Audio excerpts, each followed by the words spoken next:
to another Cleverdix podcast. In this podcast, we're talking to Jono Ridler.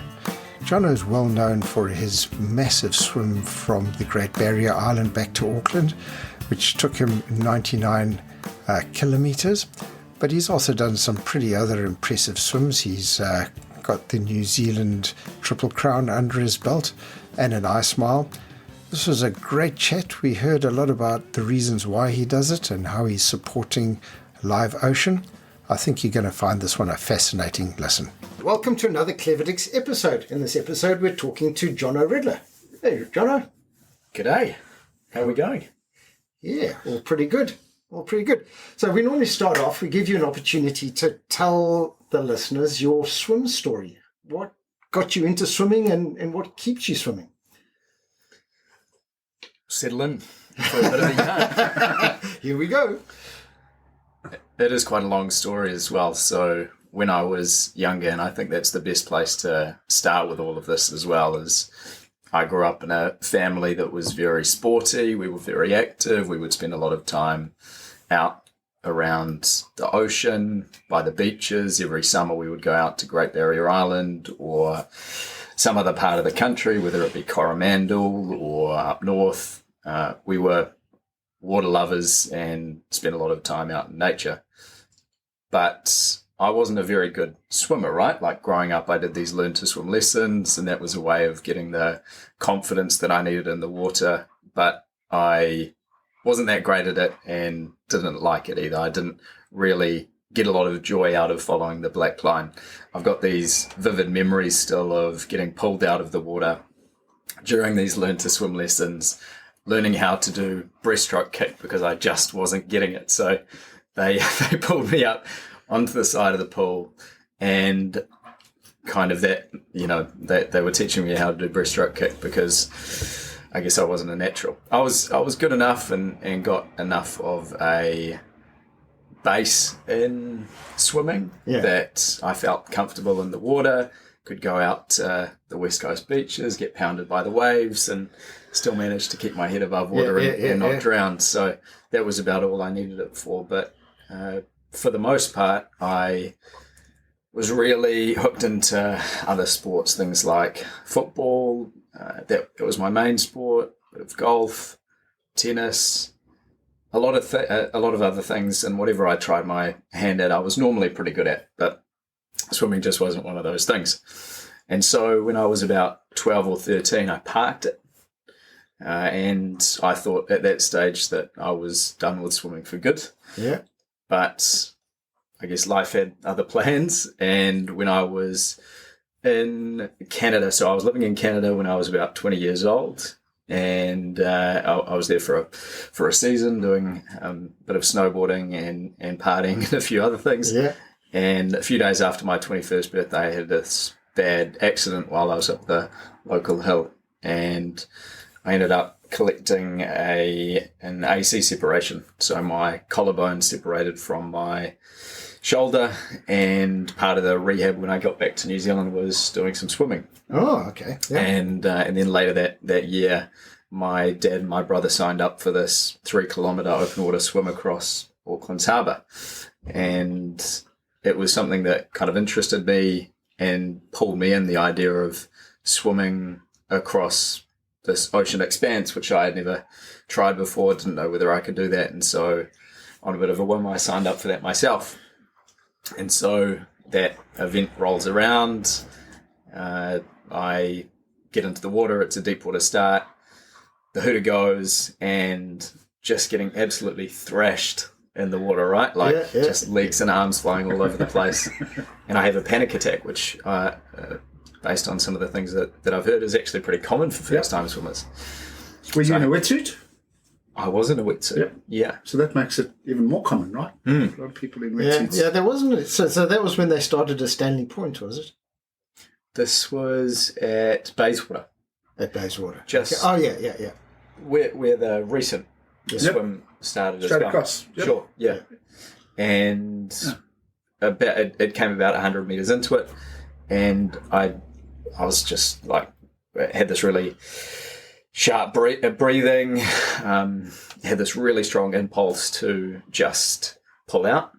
and decided to keep going. So I put my head back underwater. I kept swimming, eventually made it to the other side and felt this amazing sensation on finishing that. That was kind of how it all kicked off for me. And then it grew and grew and grew. And there's a few reasons why that came about, that growth from 3K to 5K to 100K. where it's got to now. Okay. So maybe from my side is before we get into some of the, I guess the technical stuff that our 3 listeners want to hear about. Obviously you're a young dude. What are you now? 30 something? 30 what? 34. So you would have done the last couple of years some amazing swimming, tons of training. You're quite pedantic and quite specific from what I can figure out with regards to your training. I see you smiling. We'll get to that. But then obviously you're now married. There's a young baby at home. How's that changed, like everything that's going on in your world? And I guess swim specific, right? A little different. Totally, yeah. When you're married and you don't have, we got a dog, right? So there's a level of responsibility and guardianship. And then we had a kid, at another level for sure. But before all of that, even when you're married, it's very easy to, like, you're living with somebody else, you're committed to somebody else, but it's still very easy to kind of live independent lives in a lot of ways. Shoot off and do what you need to do. Yeah, absolutely. Yeah. So being able to map out exactly how your day is going to go and say, I'm going to go to the pool at this time, I'm going to go to work at this time, I'm going to come home, we'll have dinner, relax, do my stretching, all the rest of it, and I'm gonna go to sleep, and I'm gonna sleep through the entire night for 8 hours and feel amazing in the morning, right? Yeah. And you can do that day after day, and your weekend, same thing. You can do whatever. There's still sacrifices. Yeah. You sacrifice, say, going out with friends and that kind of thing. So there is still that necessity, but when you add the additional level of looking after somebody who's dependent on you, it's a totally different level. So I was, fortunately, in some senses, I was actually injured when Georgie came around. Yeah. And when she was first born, I had this pretty significant kind of resistance. I wanted to keep on doing the things that I had been doing. Yeah. But I had to learn to actually know that there's kind of different priorities now. And yes, I can still do the things that I want to do with swimming, but it's going to look a little bit different. So these days, and I have been reflecting on this a little bit, it's different in the sense that your expectations are a bit more flexible. I probably was quite rigid before, whereas now, Georgie, she dislocated her elbow yesterday. We had a terrible night's sleep. Yeah. Sarah had to get a little bit of sleep this morning. I took the kids, the dog and the baby out for a walk. Yeah. And so didn't manage to get in as much training as I would have liked today, but this is how it goes. Tomorrow's another day, right? Tomorrow's another day. Yeah. And appreciating as well, if things aren't going according to plan, that you just roll with it and don't try to resist it, because that's probably the worst thing that you can do. That's good advice. I think that's probably the best way. Hey, don't resist it. Just go with the flow. Yeah.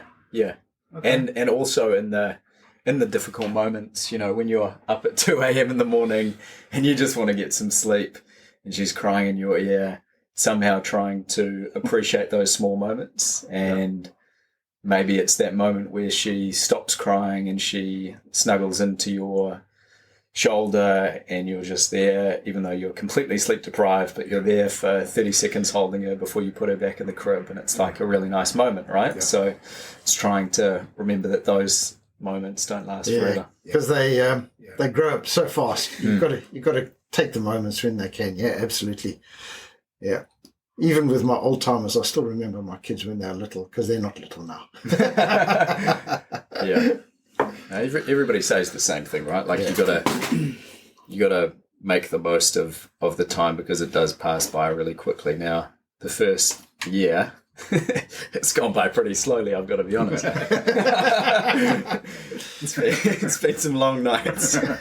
But I can see how it could, you start getting into a rhythm and then... Yeah, the whole family develops a rhythm and it starts getting less chaotic and more understandable. No, not predictable, but understandable. Yeah. Jono, he's talking shit, dude, because it just gets harder. Jono, don't have 2 sets of twins, because then it's going to be super crazy. Yeah. So I've got a normal family, and then there's a Duncan family. Just when you think you're getting into a rhythm and a routine, another baby pops out. 2 sets, wow. Yeah, so you kind of... We sort of went from 3Ks to amazing swims fairly quickly. What was the drivers or the thinking behind it? Was it just keeping on pushing yourself, or was there something else behind doing all the things that you've done? So I'll create a bit of a bridge. Yeah. If people don't know much of this story beyond the 3K, how that kind of went and what the motivations were along the way as well. So did that first 3K open water swim in Auckland, and then at the time I was actually quite interested in doing a marathon. Oh, yeah. It was the idea of pushing myself, doing some kind of endurance sport. A running marathon? Or a running marathon, okay. Not a swimming marathon, a running marathon. Yeah. And then I got injured training for that, so I stopped running completely before any knee surgeries, and then I've got enough for everybody here. Yeah. And started then diving more into swimming and focusing in on that as a channel for this desire to test myself in this dimension of endurance. And that was, for me, it was understanding what I was capable of. So went from 3 to like the Rangitoto swim, like 5Ks, and then up to my first marathon swim in 2016. And each level kind of grew my idea of what I was capable of and my idea of my boundaries. And then that 10K, for whatever reason, after that, I started to look at, well, what else could there be? And that's, I think, a pretty natural thing to do. You say, what's next? Of course, that there's a bit of a trap to that as well, but that what's next in this case was Cook Strait. And so a few months after that 10K, hooked up with Phil Rush, and then in 2019 I was able to give that a go, and that really set off another chain of events in terms of wanting to do Lake Taupo and then Triple Strait. Yeah, sure.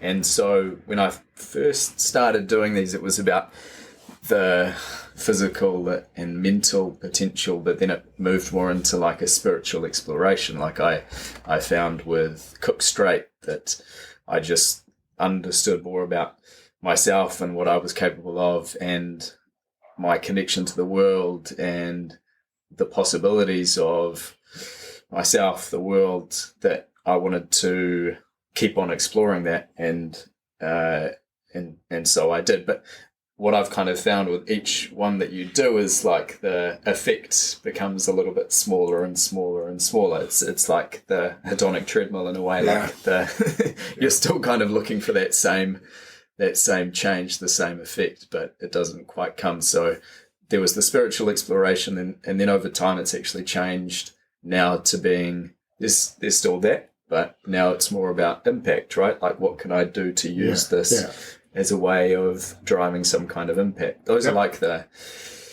high level motivations, but then there's all these other levels of motivation. Like I like to achieve things. I like to drive myself. I like to be in the ocean. I like to move my body and the endorphins that you get from that, and all these, you can probably have like 15 different whys when you actually break it down. Yeah.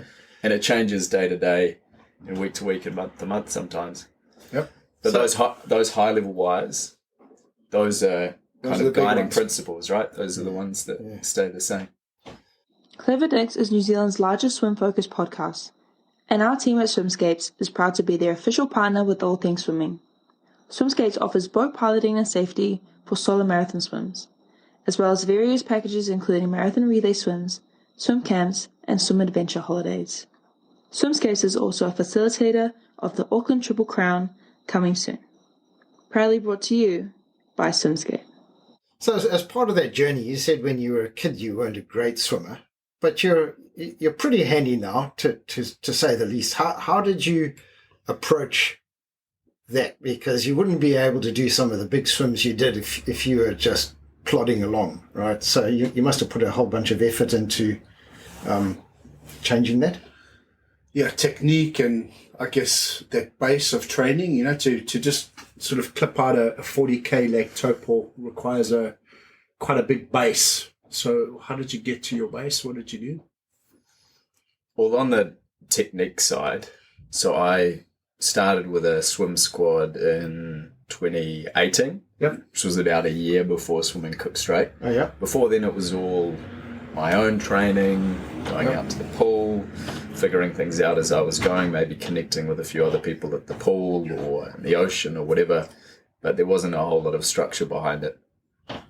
I did get like a 10-kilometre open water swim plan and followed that to a T, and that ended up working out, but joined the Rick Wells swim squad at the Olympic pool in 2018, and Rick, he didn't say this to me, but he said this to somebody else, that when I first joined, I was like a washing machine. I was just all over the place. And so there was quite a bit of technical work. Yeah. Rick, Dan Feist really helped to shape my technique. Yeah. And I saw some pretty good improvements within about 24 months or so. So on the technical side, that only really came later. Yeah. The fitness, I think, was kind of there or thereabouts through football. You've just been active all along, right? Yeah. Yeah. And then I've always been pretty strong mentally as well, so that helped. And the swimming has helped to evolve that as well.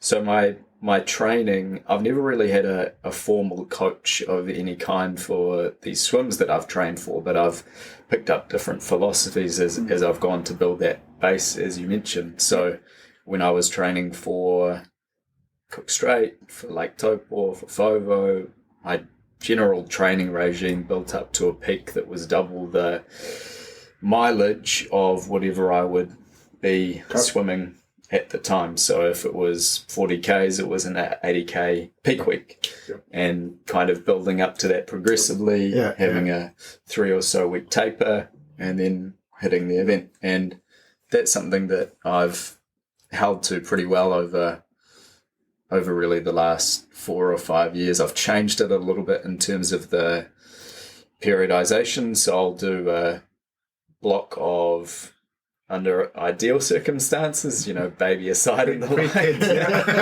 like 3 weeks of build, 1 week of deload. Yeah. And what that might look like is, say, 50Ks, 54Ks, 58Ks, and then I bring it right down and go down to 20Ks and really just focus entirely on, yes, there's intensity in the mix, but it's repairing as much as anything. Yeah. But that gets quite challenging, because a lot of those open water events, you don't always get the slot that you were hoping for. So, if that goes, that would play a bit of hell with your schedule, eh? Yes. Did you manage to hit all of your slots, as it were, or did you have to sort of work some of those swims that you did? I've been pretty lucky in the sense that for the most part, I've been plus or minus a week so. Yep. Except for Cook Straight, which I think I was delayed by 3 weeks or so. Okay. So initially it was planned for end of January, and then it ended up happening middle of Feb. Yep.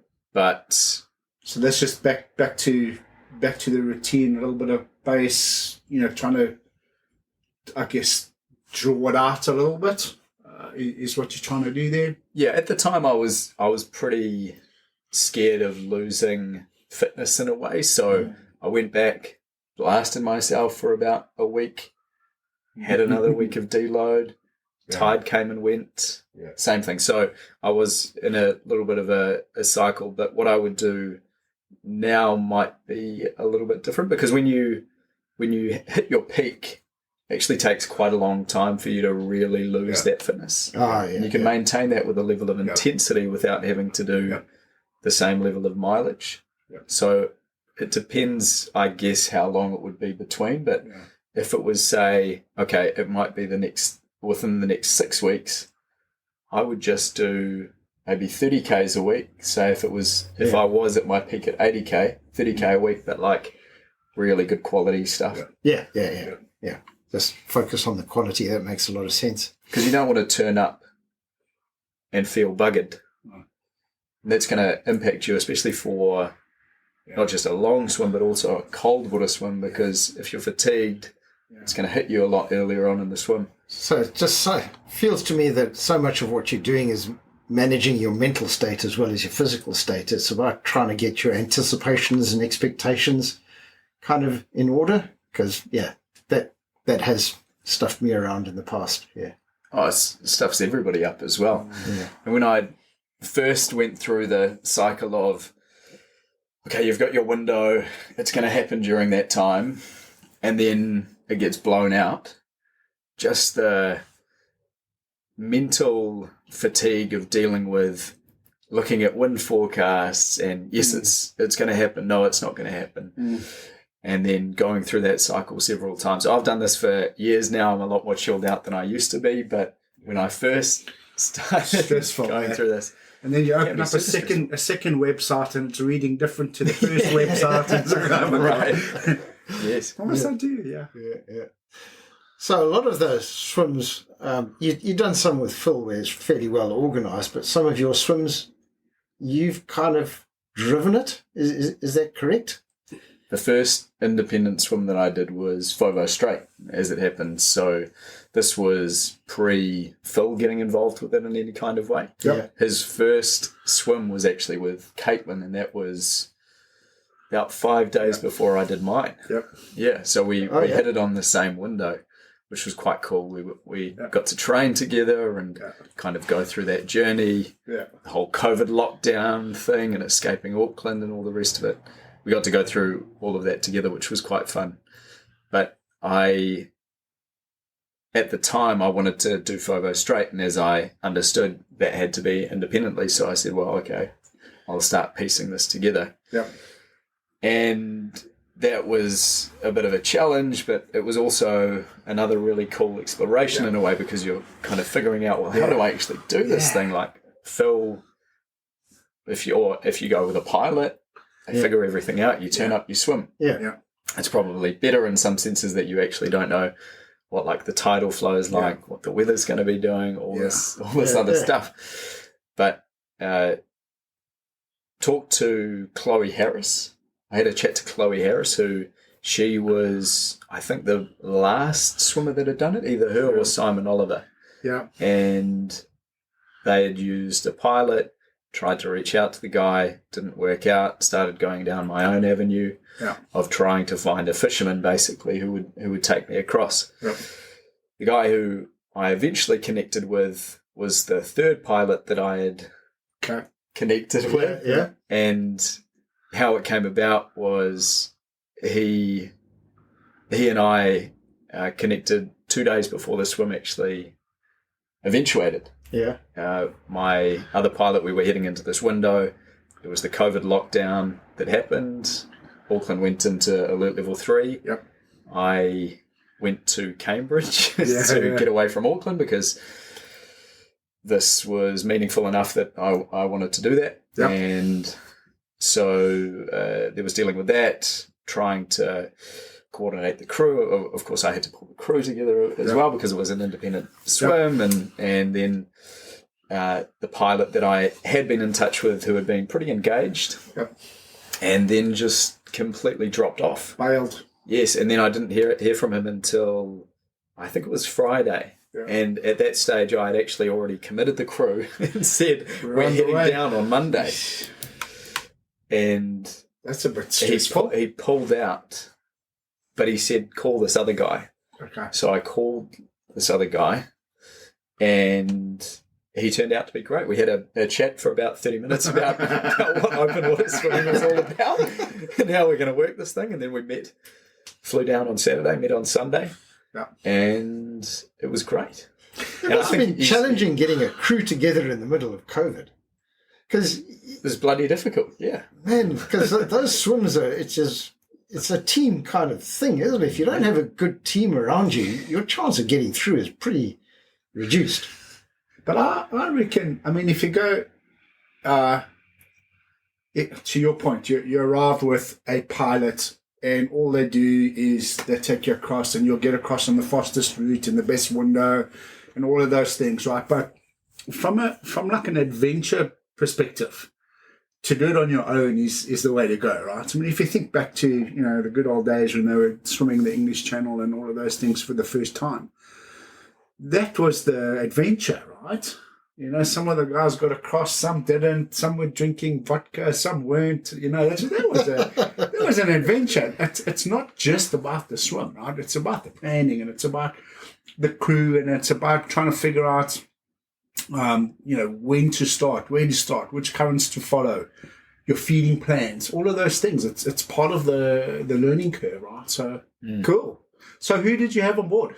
You had a pretty good crew at the end of the day. It was a great crew, yeah. We had an awesome crew, an awesome time. So we had from Wanaka, Belinda Donaldson and Camille. You know Belinda? And Camille, yeah. Yeah, and she was awesome. We went out for a bit of a reconnaissance about 2 months before the swim. Yep. She took me from, I flew in. She took me from Wanaka down all the way to Invercargill, down to Bluff. We chatted with this guy who was the skipper for a swim like 30 years before. Wow. It was this real adventure, and she she was super hospitable, and I'm still really grateful for everything that she did to help set it up. I honestly don't think it would have been possible without Belinda. She was the one who convinced Laura and Cameron to go ice swimming with us. She's like that. And then we had Brianna. Yep.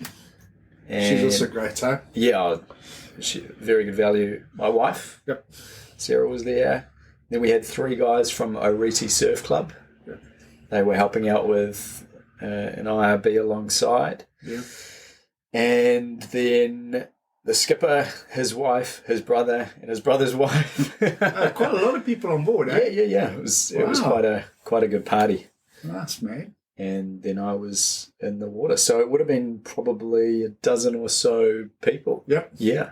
Not very many people have done that swim, right? It's only like, what? Currently, I think it's only like 10 or 11 people that have done that swim. So you must have been, what, 5th? I think I was number 10. Okay. I think so. It must be up to 15 or so now. More. Okay. Yeah. And part of that's because there hasn't been any infrastructure, right?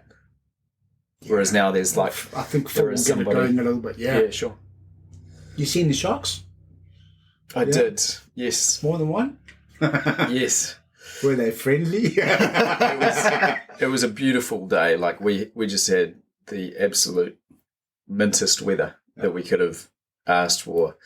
It was dead flat except for this rolling swell, and the water was just so clear and clean. Yeah. Which is hard to imagine if you spend your life swimming out here in the Hodaki Gulf, which is dirty as anything. Yeah. But this was just like, this is water as it's supposed to be, right? Yeah. So clean. And there was a little bit of fish life at the start, just kind of nibbling around my toes when I was off Saddle Point. Yeah. We left. There wasn't a lot as we were going through. The crew saw some albatross, penguins, and then about 3.5 hours into it, which is about midway through, looking down, swimming away, and then this group of sharks comes into view and it's spiraling deep in the water below me. And it must have been, I wrote about it at the time that it was about 20 sharks. It must have been somewhere between 12 and 20 sharks that were just kind of spiraling in the water below me. And they didn't do anything. It was fine. And I had this immediate fear response, as you would. This was my first time ever seeing sharks in the wild before. We had a shark shield, so it was totally fine. The funny thing was, I actually ended up swimming into the shark shield after I saw them and shocked myself. And then after that, I think it stopped working as well. So the guys also saw a shark at the sea level. Surface, yeah. Yes. And there was a point I remember, they were in the rib and they were pointing. They were like, what's that over there kind of thing. And I didn't look up. I was like, whatever it is, I'm just going to leave them to it. Let him deal with it, yeah. And then they told me about it later. And at first they were like, oh, it's just a porpoise. And then the skipper was like, no, it's not a porpoise. But they're totally fine. And you guys know how sharks are anyway. There's a lot of... bad press. Yeah, a lot of bad press. I was helping out with one of the Waiheke chopper challenges. And a little hammerhead came along. I said, guys, whatever you do, don't tell the organisers. And it just swam off and the swimmer just carried on. Yeah. It was all good. And then after it had gone, oh, by the way. For every shark that you see, there's probably 100 that have seen you that you haven't seen. 100%. Well, exactly. I mean, if the water hadn't been so clear, you wouldn't have been aware of those and you'd have been, it was shark-free the whole swim, eh? Yeah. So whenever we swim out here, I'm sure there's bronzies all over the place. All over. That's why I swim with Jim, because I'm slower, so he thinks they'll get me first. We were swimming with Liz once. This kayaker came up and he said, "Look, I don't want to worry you, but there's a big bronzy over there." Well, if you didn't want to worry about it, tell us.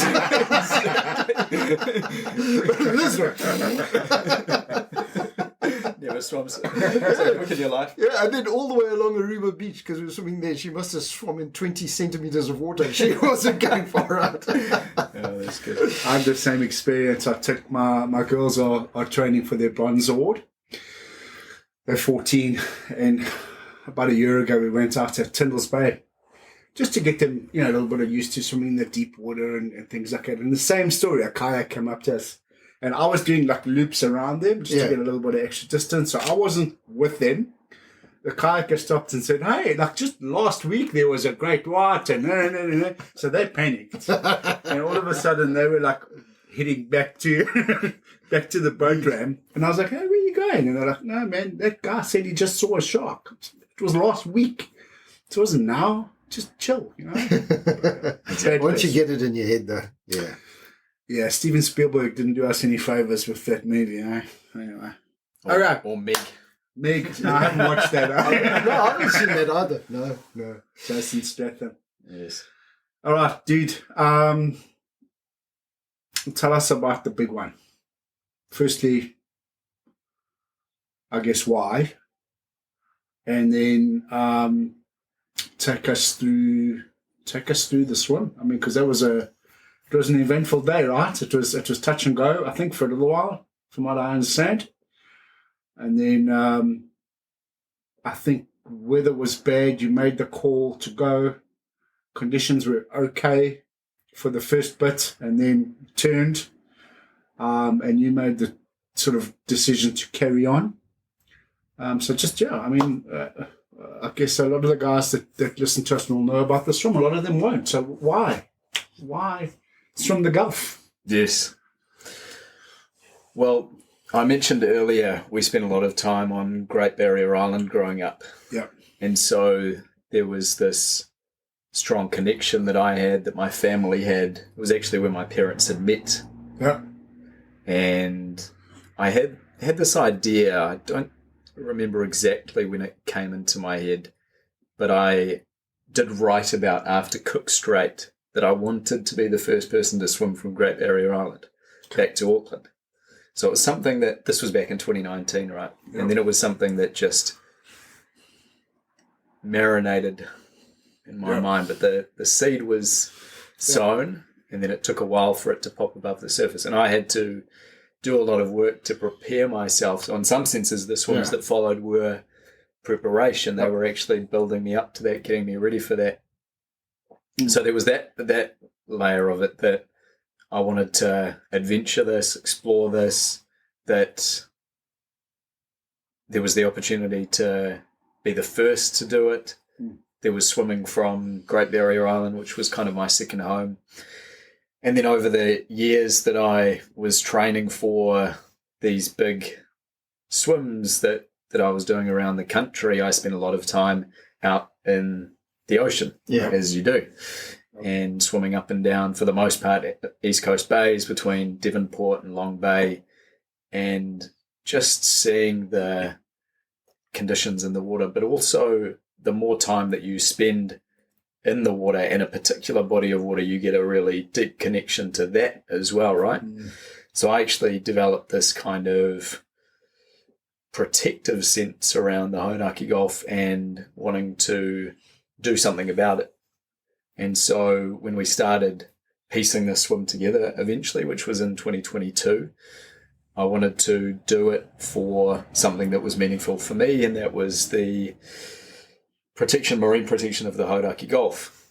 And so partnered with Live Ocean, a charity that was started by Peter Burling and Blair Tuke, and they came on board, kind of saw the vision of what the swim could be, and then got stuck into the training for it. Yeah. And that was pretty interesting. There wasn't, at that stage, still, I guess, not that many people that have done a swim of that distance, so trying to figure out what is the best way to prepare for something like that. It was also an independent swim, so having to figure out, well, how are we going to do this? It's probably going to be somewhere between 30 and 35 hours. What kind of crew do we need to be able to cater for this and allow for this to work in the way that we want it to? We ended up getting like a 50-foot launch, in essence, as well as a little rubber boat that was sitting alongside. We had about 20 people in the crew. That was across medics, videographer, support, observers, skippers. It was a big crew, and we had it running on 3 shifts as well with the crew, so they could actually get some sleep, that makes right? a lot of sense. Yeah. So having a baby now would probably help your training with sleep deprivation. Yes. You'll be better prepared now than what you were. A lot of people said that in the lead up, because I was doing a lot of sleep deprivation training as well. Yes. And I would go out, and I hadn't done a lot of night swimming, so I would go out at 2 a.m. in the morning, go for a swim in the ocean, which is also pretty scary because you don't know what's around you. You've really got to push past that primal fear barrier to get into the water. And You're doing that by recognize, yourself? Yes. Yep. And recognise that it's actually not that bad after all, and there are ways that you can mitigate that as well. Such as? Swimming reasonably close to the coast. Yep. I think when I've talked about this in the past, people imagine like I'm halfway between Rangitoto Channel and just swimming out in the middle of nowhere. But if you swim, to the extent that you can almost touch the ground, it's actually not that bad. Yep. And the risk of shark attacks or anything like that, not only because the risk of shark attacks is significantly low in either case, but at night they're not really feeding anyway. So, that took away any kind of risks or concerns that I had. It was kind of this funny paradox, this situation sometimes when I would go out for these swims at Takapuna Beach, and I would set off on the boat ramp. I'm parking up at 2 a.m., 3 a.m. in the morning, and there's this group of like teenagers about 20 meters away, and they're partying away, and it was just completely. You need a wellness check on this dude sitting in the car. So I'm really interested. Do you think that sleep deprivation training helped, was necessary? Was it useful, or should you just do it? Was it useful? I think it gave a taste of what it was going to be like. Sleep deprivation really hits after, like the first 24, 30 hours or so wasn't actually, I mean, look, my memory's a little bit fuzzy now as well, but like the first 24 hours, I don't think was that bad from a sleep deprivation perspective. I only started noticing it later on in the swim when I started hallucinating, and that's when it became clear that actually I was quite sleep deprived. Well, and exhaustion at that stage. And exhaustion and hypothermia, and there was all kinds of different things going on, right? So, Yeah, I think it's useful to, and this goes for any kind of training. Is it's not necessarily exactly what you're going to face, but it gives you a taste of that, and a pretty good taste as well. So that's why my training tends to be pretty hard as well, because I really want to get a sense of how hard is it going to be, and what kind of places in it am I going to go to physically and mentally before I actually step into it. And I know I've kind of built up a bit of a reputation for training a lot, but that's the reason why I want to make sure that when I actually come to doing the thing that I've set as my goal, as the dream that I'm heading towards, that I am very, very well prepared for it, and that I've encountered all, or not all, but most of the mental or physical barriers that I'm probably going to encounter. And then if something else comes in, well, that's like the 20% on top of the 80% that my training is covered. As it comes, that makes sense. And yes, it was super difficult from a physical perspective as well. I guess just going back to your original question too, so did the training, originally we had set to do this in March of 2023, which was when the water would be really warm, kind of at the peak of warmth, at maybe 22 degrees Celsius if we could time it right. And during my training, I actually ended up picking up a shoulder injury. And so I had to park my training for about 6 to 8 weeks. I did cross training of some kind, and then just got back into the water with the faith that it would get better. It wasn't better at that stage, and this was around the end of January. But we reset the window and picked it for beginning of May, end of April, around then, knowing that the water would be cooler, but that it was still an opportunity to be able to do it in the same year. And I think from a mental and physical perspective, if I had said, no, I'm injured, I can't do it, then my body probably would have played along with that story as well. But because I was so determined to make it happen, that my body actually clicked in and came along for the journey too. So I started doing some pretty hard training over Feb, March. Well, you'd have had to get up to a 200k week according to your schedule. So this is where it changed. So I started doing 100k was the peak. Okay. Yes. Yeah. And it was just about getting into those levels of fatigue that were deeper than anything that I had experienced before. And that was really these back-to-back swims over the weekend. Sometimes doing 3 swims, like going out at 2 a.m. in the morning, getting home, going for a sleep, going back out, having a sleep, going back out, and doing it at like these 6-hour blocks with minimal rest in between. Just getting a sense of what that was like. So I'm sure Sarah would have been impressed with you at that stage. Your wife is Sarah, right? Yes. Yeah. Oh, you looked at me like I had the wrong name for a second. Okay. I was thinking, I don't know if she was that impressed or... She was due in September of that year, so she would have been about 4 or 5 months pregnant at that stage. Reasonably early on, but enough that she was starting to feel it. Yeah. So then it came up to the weather window, right? And we're approaching it, and to try and get the most impact possible, we'd gone out to the media. And so the media engagement had started before there was actually any certainty around the weather coming together. I remember that. It was right up. Really ramped up. And then there was only this 1 week and a half, basically, which was set over the neap tide. It wasn't that consequential whether it was neap or spring, but neap just so there wasn't as much water moving when it was an opposing tide, because we faced something like 6 tide cycles. But that it fell over that period. And then this is where the anxiety comes in around the checking of the weather and the like, but it was next level because there was so much commitment and momentum behind it, right? The crew had put themselves on standby for this period of time. We'd gone out to the media, done all this training. It was a lot of resource, time, energy, blood, sweat, tears that had already been committed to making this happen. And the last window, right? It was going to get too cold after that. Was it? That was it. This was kind of it or nothing. And then, just as the window was approaching, people will probably remember this was the same summer, if I have my years correct, that we had Gabrielle as well, Cyclone Gabrielle, and so we had all of these big storm systems coming down from the Pacific, and we just happened to have one that was coming down, right? So the weather was like atrocious, terrible. But there was this gap. There was this small gap between two storm systems, right? And it was only something like 20 hours that we could get, and then it would turn and become bad. But it was good enough.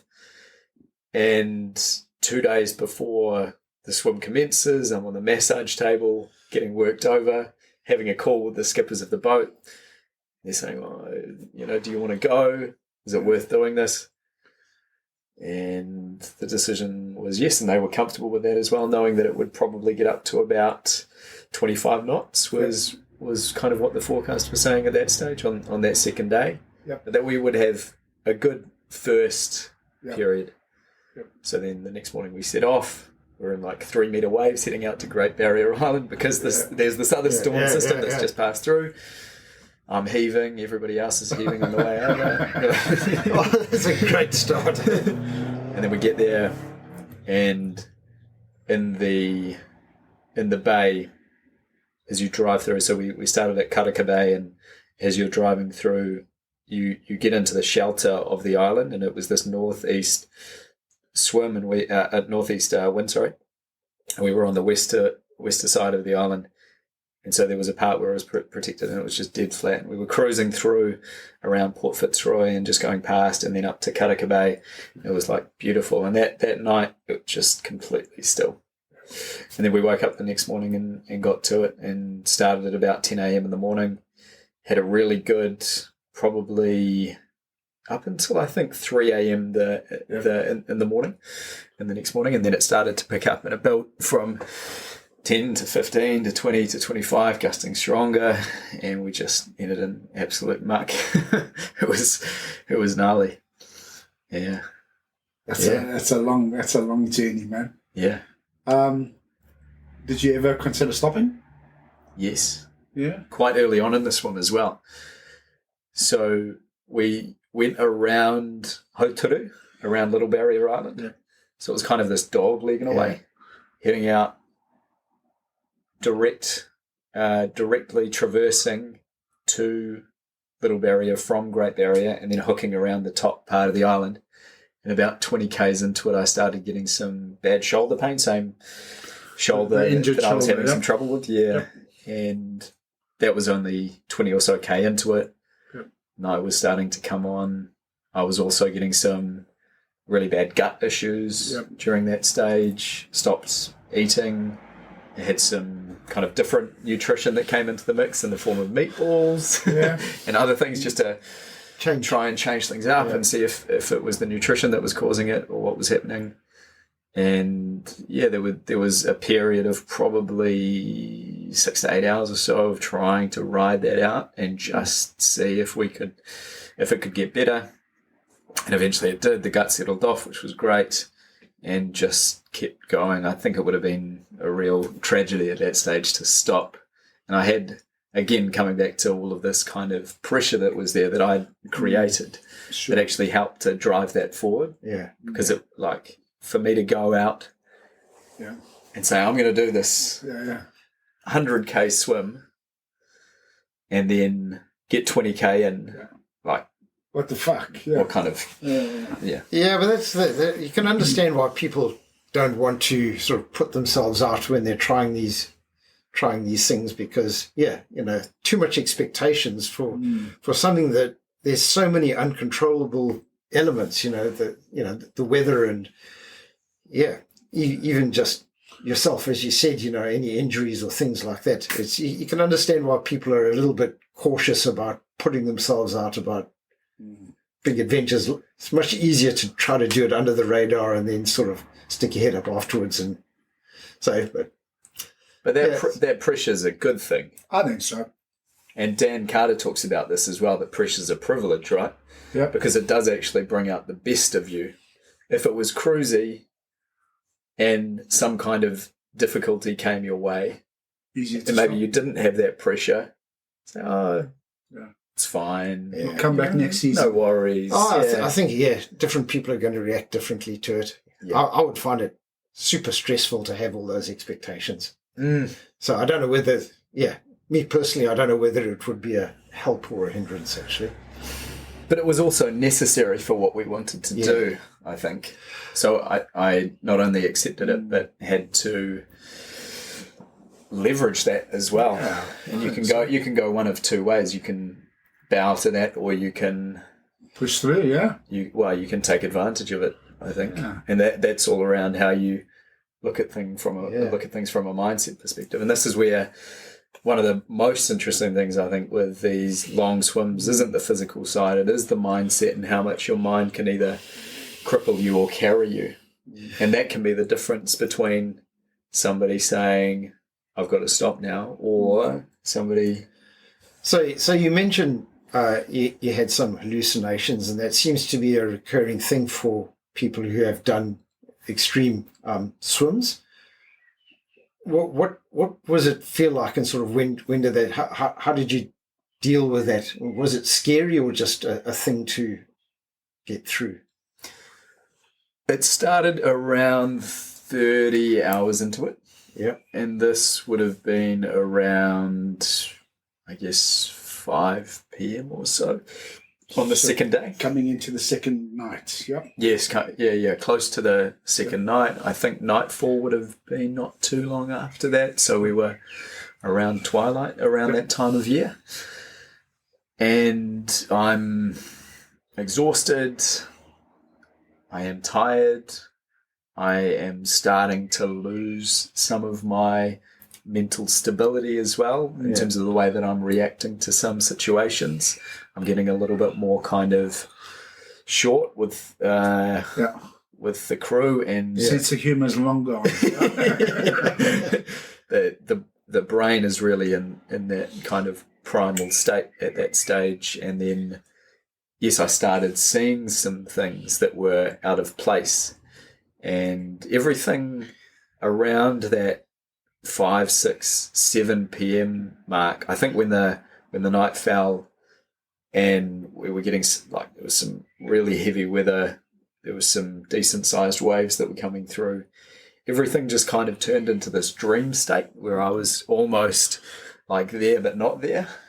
And so the hallucinations didn't feel completely out of place given the situation. And they also, they don't just happen when you're in a completely lucid state. You have to get to a state where it's possible for that to happen. So when you're in that state, it does feel almost normal for that to be happening. Like you're outside of your normal mind. Zoned out. Yeah. And yes, it was kind of weird, but it was also an interesting experience as well. But it wasn't, you weren't scared or something. Did you anticipate it might happen? I thought so. Yeah. Yeah. In the lead up, I had looked into, for both training philosophies and kind of understanding what my mind would go through in the lead up, looked at what other swimmers had been through, but then also ultra runners, because there's a lot more data, a lot more information out there around runners, and they go through a similar kind of sleep level of sleep deprivation. They do have they have the opportunity often for small rests, but even so, when you're doing like a 250-mile run, you're going to get some hallucinations. What did you see? What did I specifically see? So on the rib alongside me, there was a snowman on the front.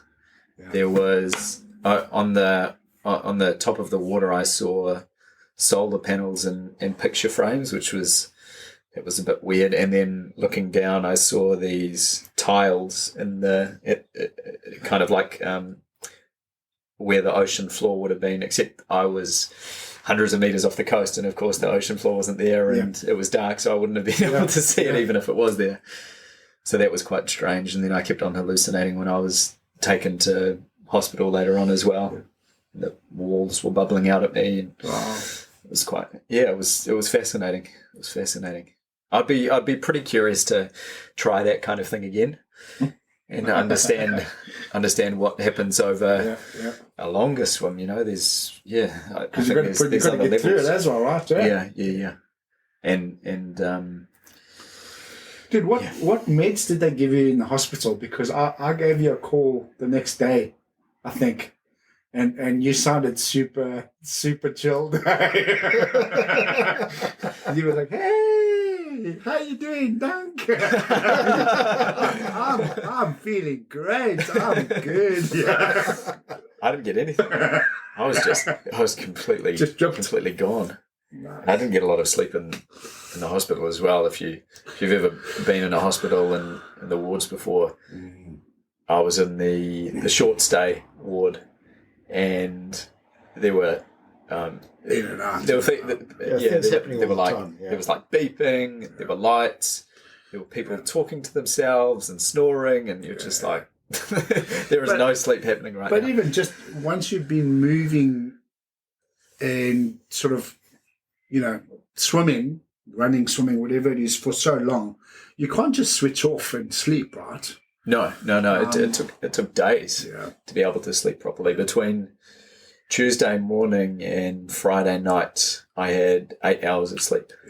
Yeah, just because your body is so jacked up, and you've got all of this adrenaline running through, and it's not like you feel tired though. You feel exhausted but not sleepy. Yeah, it's a really strange kind of experience. But when you talked to me, there were probably quite a few very strong chemicals going through my body physiologically. Like you go through a real change when you do something like this. You might start off in a very normal, even-keeled, homeostatic state, and then by the end of that, you're just in a completely different space. So, coming back to the why, you swam that because you really were keen on, the protection of the Hauraki Gulf. And I know, because I saw a lot of it, that you actually worked really, really hard after your swim. There was a lot of interviews, a lot of press, and a lot of everything. Yeah. How do you feel now that was it worth it? I suppose, did you achieve what you're hoping to achieve in terms of some of those whys that you were doing it? Yeah, so I guess just a bit of history around the Hauraki Gulf and some of the movement and drive to get marine protection in place. So this is something that's been in progress for about 10 years or so. There was the Sea Change Plan that was brought together in 2013, I think it was. Yeah. And the Labour government brought in the Revitalising the Gulf strategy. And it was just, I think, it was brought in good timing as much as anything. The swim happened at good time, in good timing. And we would definitely like to think it contributed in some way to the next steps and what ended up happening afterwards, which was, had the opportunity to go to Parliament and speak with MPs and the like around what we had seen and what we were looking for. All of the interviews, as you say, and then I think about, August of 2023, there was an announcement by the Labour government to introduce the bill to Parliament, the Hauraki Gulf Marine Protection Bill. And that was picked up by the current government, and it's gone through first reading, second reading, select committee, and it's pretty close now to actually being enacted. There has been a little bit of controversy around it. There's an amendment that's been brought in to allow commercial fishing in 2 of the proposed high protection areas. High protection areas are generally no take except for customary take, but permitting some level of commercial fishing, which I'm very frustrated about personally. These are the HPAs that are proposed off Kawau and Motatapu, but in either case, general, I guess it's kind of it is positive. It is really positive, and it's almost like an 80-20. You got you take the protections. You take the good. You take the good, and it does mean that there's going to be high protection extending from 0.3% which is what it is as of today, up to about 6%. Oh wow, And 0.3 to 0.3%, 6. yes. Wow, that's amazing. And that may not be the numbers that you see publicised, because what you often see publicised is cable protection zones. Yeah. Now, cable protection zones, you can't do any kind of bottom impact fishing around, but you can still do surface level fishing, right? So, the true high protection areas where 6%. 6%, It's still- which is good. Yeah, Yeah, it's No, really good. I see it as generally positive.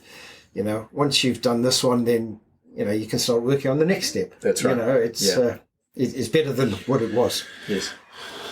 And that 0.3% is really like New Zealand, New Zealand was kind of a leader at the point that 0.3% was introduced back in the 70s. I think it was with Lee Marine Reserve, but there hasn't been a lot that's happened since. So this has got to take us to the next level, and then there's got to be another level after that, I think, as well. To keep pushing, yeah, that's right.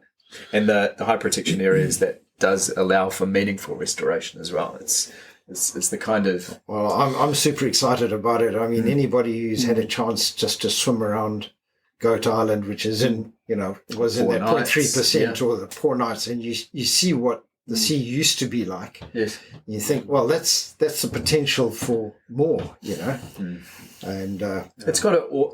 I'm pretty pragmatic as well. It's got to always be a balance, right? What are the different interests that are at play, but at the same time 6% feels like there's probably a little bit more opportunity, right? but it's massively better than 0.3, it's right? massively better. 20 times better. There you go. I used to be at the council and talking to some of the biodiversity people there, and there's been a lot of work happening on land, but they said their frustration always was in the water, because people can see what's happening on the land and they don't see what's happening in the water. And they said there was way more potential for improvements under the surface than there was above the surface. Yeah. Hopefully it's the start of... Yeah. It's just a start. Yeah. So your swim was the record for a New Zealand ocean open water swim, right? Because there's a lot of different, there's circumference swims, there's point to point, there's obviously freshwater, saltwater, etc. So but yours is the record, which I think was... Can you compare that to what Caitlin and Phil did, for example, in Lake Taupo as a double? No, because that would be freshwater, and that would be... And there was a stop when they turned. Correct, 10 minutes outward. Okay, so different record.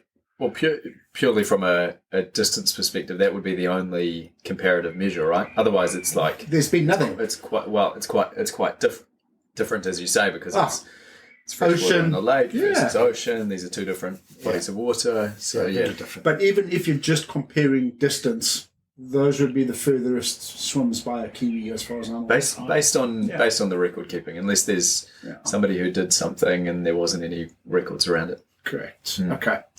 So you did 99.1, I think it was. But this is with kind of the unofficial distance, right? So with the drinking and the like. But you would have gone further? The straight line distance was about 96. Okay, 96 was straight line, but with your actual route, 99.1. Yeah. Now, on a level of 1 to 10, how pissed off are you that it wasn't 100? It's a funny thing, because immediately after, I was not pissed off at all. Just happy to be done, right? Yeah. You talked to me the next day, right? Yeah. Like I was in Doing pretty, high, pretty good headspace. Yeah. And I was And you should buggered be. and it was completely the right decision, because the next, for those people who aren't familiar with the area, the next bay is about 2k, 3k down. And what separates the two bays is these cliffs. And so the water, the crew could see it for what visibility there was bouncing off the cliffs. And so it was quite sketchy, along with everything else that was going on at the time. So it was totally the right decision. They asked me, was I okay with it? I said yes, in whatever state I was in at the time. Yep. And yes, of course, people are going to say, well, he should have just swum the 900 meters in a circle and then gone into land. But the further that I get from doing it, the more I'm like, yeah, I think I'd like to actually get above that century mark. And the swimmers kind of, people have given it the moniker of 100K swim, but it's not really, right? Well, it's if close you as damn maybe both. with some Swedish rounding you can do it. but really it isn't. So there's a little bit left, and that gives me some incentive in a way. So on the bucket list, another big swim? Yeah. There'll be something else coming over the next 18 months or so with any luck, if we can pull it together. Cool. Yeah. But you've also done a couple of other things. You went over to Hawaii and you swam with some pretty cool swimmers, didn't you? Do you want to tell us a bit about that? Yes. Sounded cool. With Epic Swim Maui. Yeah. That was a really cool opportunity, actually. I think I got a call about that, or an Instagram message, in, it must have been July of 2023. It was this random dude, Robbie Seeger, from Hawaii, who saying, hey, we want to do this swim around Maui. So, okay, sounds good. And then me, him and Andy jumped on a call. I had COVID. Yeah. I don't think you should ever take any kind of a call when you're talking about some new concept when you've got COVID. Because my level of cynicism was just at 100 at that stage. And I was like, what is this guy on about, really? But it sounded pretty cool, and then it just developed over time. And what I kind of had pictured it being was so much on such a smaller scale than what it actually eventuated being, which was this group of, I think it was about a dozen swimmers from around the world that got brought into Maui to swim around the island. And it was just an amazing experience. There was some really cool people that I got to connect with and have this adventure with. I was injured, unfortunately, so I wasn't really able to do the same level of swimming that I would have liked to, but even so, it was an amazing experience, and one of those moments where you first go in and I was kind of a little bit closed off in a way, like coming into this new environment.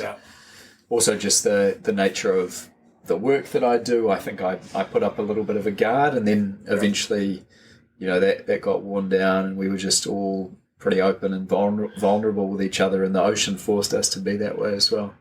Had some pretty interesting swims while we were there. One in particular that I remember, it was the second to last swim that I did, because I was only there for a short period of time. And we set out, and there's some strong winds. So you've got the trade winds that are coming through, and they sweep over kind of in this east-northeast type direction. And they make things pretty interesting, and they're blowing pretty consistently at about 20 knots at that time of year.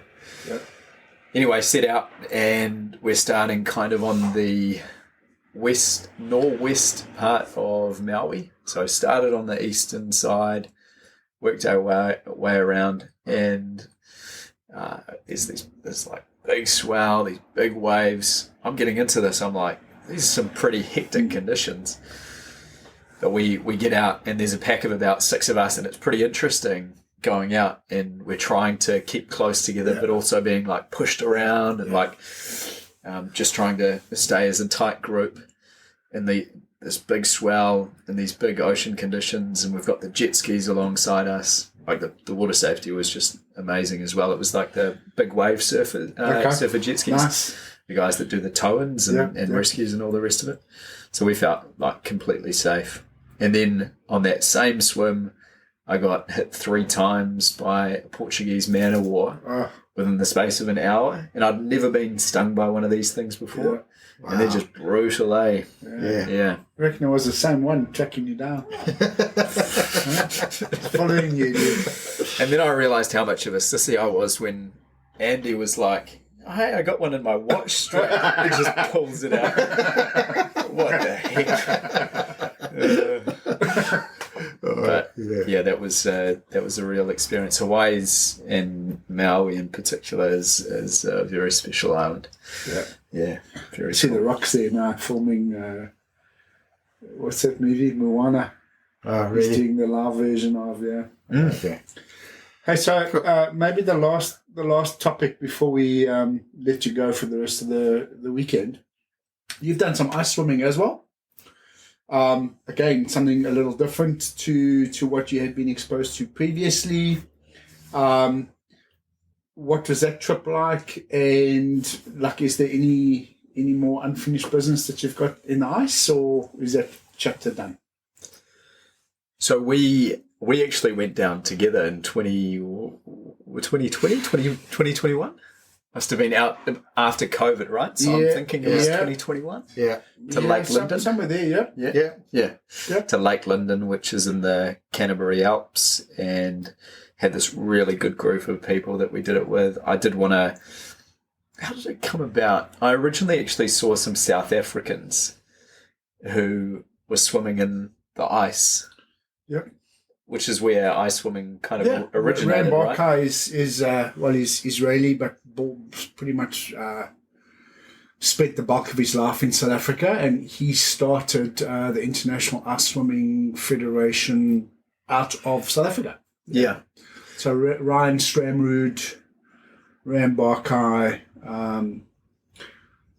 I don't know where, because they've done, I think Ram and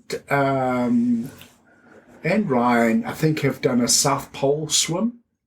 So, like sort of off the back of one of those sort of ice trawlers and really just doing proper ice swimming, right? So that's another adventure. But, so that's what inspired you. Give it a go. I watched a video of them doing it on YouTube. I was like, these guys are crazy. Yeah. Like, this is just, what the heck? Like, they're doing this swim. You can see them afterwards. They're all shivering away, laughing. You're like, these people are like South Africans. They're just mad. But something must have stuck. And then I remember seeing your trip the year before where you guys went down and you did the South Island tour, did all that stuff. Cold tour. The cold tour, yeah. Yeah, it was cool. This looks pretty interesting. And then there was some talk around, well, hey, why don't we bring a group together? Do you want to be a part of it? Yes, sounds really interesting. And then we had some really cool people that were part of that group, right? Part of that trip. Staying at Springfield and very then cool. Driving up to Lake Linden every day. So, I mean, the training for that, I'd done some ice baths in the lead up to that with, when would that have been chronologically? That was after Fovo Strait. Yeah. So I already had my ice bath at that stage, and then I kind of took that to the next level. A few people also jumped in the bath at that stage and dialed it down. I think we reset it at about 3 or 4 degrees and spending quite a bit of time in that to prepare. And right now, I like to think that I was kind of a bit of a pioneer of that in a sense as well. Oh, you are. Now I mean, all of us our ice baths are based on your... But I was getting your some blog. sideways looks, that's for sure. I was getting some sideways looks when I first set that up. You had a whole bunch of people coming to your house, jumping in your ice bath. We would have ice bath parties, and it was quite good fun. And so I did the 500 on the first day, the 1,000 the next day, and then the mile the day after that. Yeah. That was awesome. I remember I was also supporting you, so we had this buddy system. And the buddy would take the person out that had just done their swim. They would go get a medic check, and then you would have your rewarming. Yeah. And the way that Duncan rewarms is he gets as many blankets as possible. And we must have had, it must have been like, not even exaggerating, it must have been about 12 blankets. Duncan's in the camper van with the heater turned on, these 12 blankets on him, and just his like nose poking out. It's like, give me some more, put my coat on.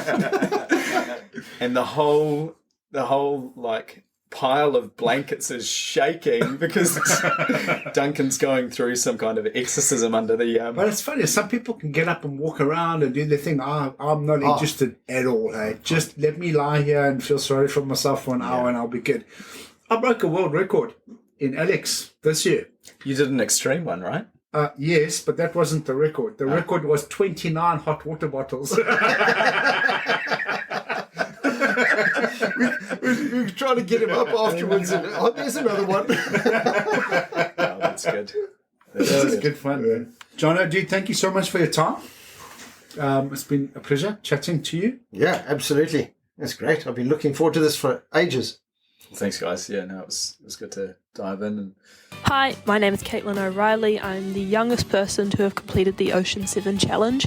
If this really cool podcast has helped you learn something new, maybe it's introduced you to new swimmers, made you smile, then please take the opportunity to subscribe to Duncan and Jim's channel. I'm sure they would absolutely appreciate all your support. Cheers. Thanks, Caitlin.